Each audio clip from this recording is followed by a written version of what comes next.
القضية الفلسطينية أو الصراع الفلسطيني الإسرائيلي مصطلح يشار به إلى الخلاف السياسي والتاريخي والمشكلة الإنسانية في فلسطين بدءا من عام 1897 المؤتمر الصهيوني الأول وحتى الوقت الحالي، وهي تعد جزءا جوهريا من الصراع العربي الإسرائيلي وما نتج عنه من أزمات وحروب في منطقة الشرق الأوسط.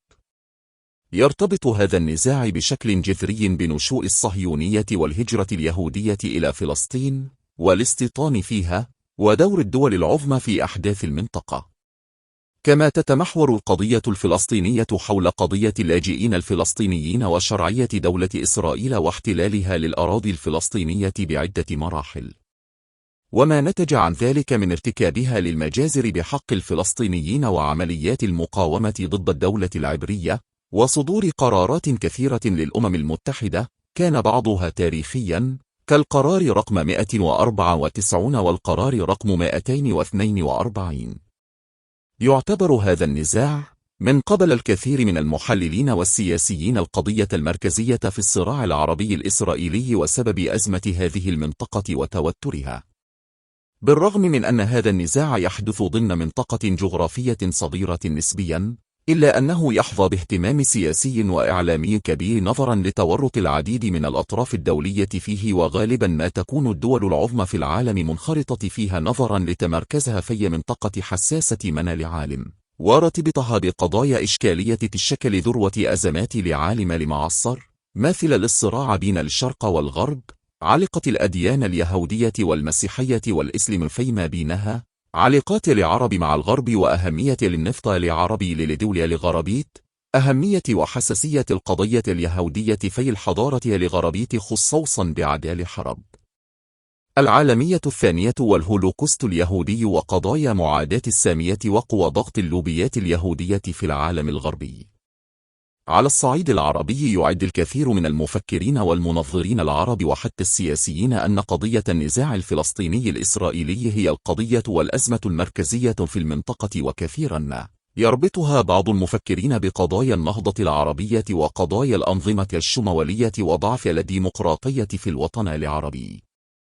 يرى البعض أن أطماع اليهود الغربيين في العصر الحديث في الأراضي الفلسطينية بدأت منذ عام 1530 ميلاديا، عندما حاول اليهودي البرتغالي يوسف ناسي الذي كان يعد أغنى رجل في العالم حينها بناء مستعمرة لليهود الغربيين يفرون فيها من الاضطهاد الذي يتعرضون له في الغرب. ظهور الحركة الصهيونية والمقاومة بدأ اليهود الغربيون في ثمانينيات القرن التاسع عشر بتبني نظريات جديدة في استعمار الأراضي الفلسطينية تقوم على فكرة استبدال محاولات السيطرة المدنية أو السلمية بالسيطرة المسلحة. وقد كان من أكبر المتبنين لهذه النظرية الحركة الصهيونية العالمية التي قالت: علامة اقتباس إن اليوم الذي نبني فيه كتيبة يهودية واحدة هو اليوم الذي ستقوم فيه دولتنا. علامة اقتباس. في أواسط 1880 قامت الحركة الصهيونية في أوروبا بتكوين مجموعة علامة اقتباس عشاق صهيون. علامة اقتباس. المؤتمر الصهيوني الأول كان في بئس عام 1897. طالبت هذه الحركة بإقامة دولة خاصة باليهود، ورأى العديد من الصهاينة أن موقع هذه الدولة يجب أن يكون في مكان الدولة التاريخية اليهودية، المنطقة التي تعرف باسم فلسطين. كانت فلسطين حينئذ جزءا من الدولة العثمانية وتحظى بحكم محلي ولاية، وكانت المنطقة مأهولة بالفلسطينيين العرب بشكل رئيسي، ظل اليهود يشكلون نسبة أقل من 8% حتى عام 1920. لاقى هذا المشروع الصهيوني غضبا شعبيا عام كل فلسطين، ورفضا قاطعا من كل الشخصيات السياسية آنذاك، كان من بينهم مفتي القدس أمين الحسيني وعز الدين القسام ولاحقا عبد القادر الحسيني، وزعماء سياسيين ودينيين وعسكريين آخرين، وكانت هذه هي بدايات نشوء المقاومة الشعبية في فلسطين. فيما تباينت مواقف الشخصيات العربية والحكام العرب في تعاملهم مع هذا المشروع، فمنهم من أيدي الفلسطينيين في تحقيق مصيرهم، ومنهم من التزم الصمت، ومنهم من مد يده لزعماء الحركة الصهيونية من أجل نيل رضا الحكومة البريطانية، ماثل الأمير فيصل بن آل حسن الذي التقى حييم ويزمان رئيس لمنظمة الصهيونية لعلميت وغيره. أما بالنسبة للدول الغربية فقد رحبت بالمشروع الصهيوني في فلسطين، فتلقى المشروع دعما ماليا وعسكريا ولوجستيا من دول كبرى مثل بريطانيا والولايات المتحدة وفرنسا، والتي رأت في كون الدولة العبرية التي يطمح الصهاينة لإنشائها في فلسطين حماية لمصالحها في المنطقة. فأعلن الشريف الحسين بن علي الثورة ضد الأتراك باسم العرب جميعا، وكانت مبادئ الثورة العربية قد وضعت بالاتفاق ما بين الحسين وقادة الجمعيات العربية في بلاد الشام والعراق في ميثاق قومي عربي غايته استقلال العرب وإنشاء دولة عربية متحدة قوية، وكانت فلسطين من ضمن المناطق المكونة لهذه للدولة العتيدة. وقد وعدت الحكومة البريطانية العرب من خلال مراسلات الحسين مكمهون 1915 بالاعتراف باستقلال العرب مقابل إشراكهم في الحرب إلى جانب الحلفاء ضد الأتراك. ونشرت جريدة علامة اقتباس القبلة علامة اقتباس بيانا رسميا برفع العلم العربي ذي الألوان الأربعة ابتداء من 9 شعبان 1335 الموافق 10 حزيران يونيو 1917، وهو يوم الذكرى السنوية الأولى للثورة.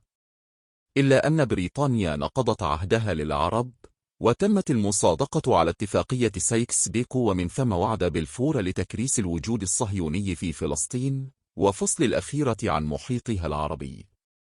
اتفاقية سايكس بيكو في عام 1916 عقد تفاهم سري بين فرنسا وبريطانيا ومصادقة روسيا على اقتسام الجزء الشمالي من الأراضي العربية العراق وبلاد الشام بين فرنسا وبريطانيا لتحديد مناطق النفوذ في المشرق العربي بعد انهيار الدولة العثمانية المسيطرة على هذه المنطقة جراء هزيمتها في الحرب لعالميت الأول.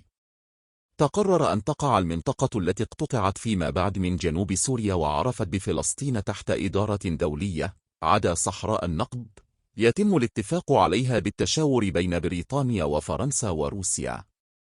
ولكن الاتفاق نص على منح بريطانيا ميناء حيفا وعكا على أن يكون لفرنسا حرية استخدام ميناء حيفا مقابل حرية استخدام بريطانيا لميناء اسكندرون السوري الواقع تحت الوصاية الفرنسية.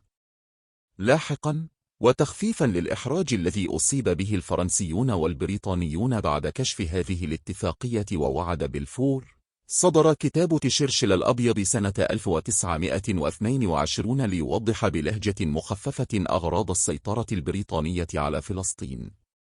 إلا أن محتوى اتفاقية سايكس بيكو تم التأكيد عليه مجددا في مؤتمر سان ريمو عام 1920. بعدها أقر مجلس عصبة الأمم وثائق الانتداب على المناطق المعنية في 24 حزيران 1922. وعد بلفور القتابنة إنجلترا منذ بداية القرن العشرين سياسة إيجاد كيان يهودي سياسي في فلسطين قدروا أنه سيظل خاضعا لنفوذهم ودائرا في فلكهم وبحاجة لحمايتهم ورعايتهم، وسيكون في المستقبل مشغلة للعرب ينهك قواهم ويورثهم لهم الدائم يعرقل كلا محعولة لو حدث فيما بينهم. وتوجت بريطانيا سياستها هذه بوعد بلفور الذي أطلقه وزير خارجيتها آنذاك.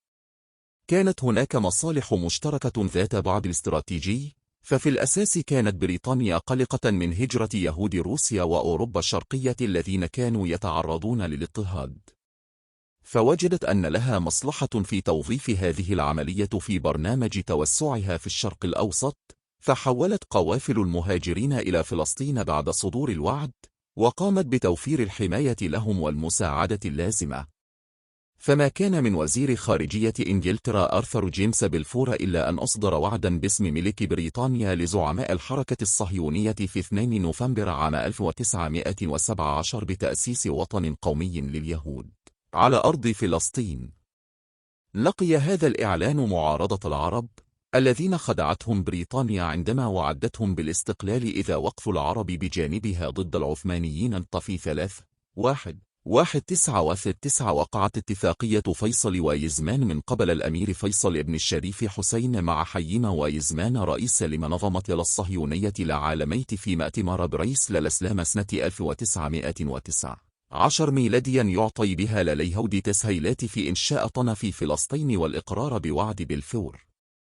حسب الإحصائيات الرسمية هاجر 367,845 شخصا من اليهود وغير اليهود إلى فلسطين منذ نهاية القرن التاسع عشر، منهم 33,304 هاجروا من الناحية القانونية بين 1920 و 1945. كذلك هاجر ما بين 50,000 و 60,000 من اليهود. مرحلة الانتداب البريطاني.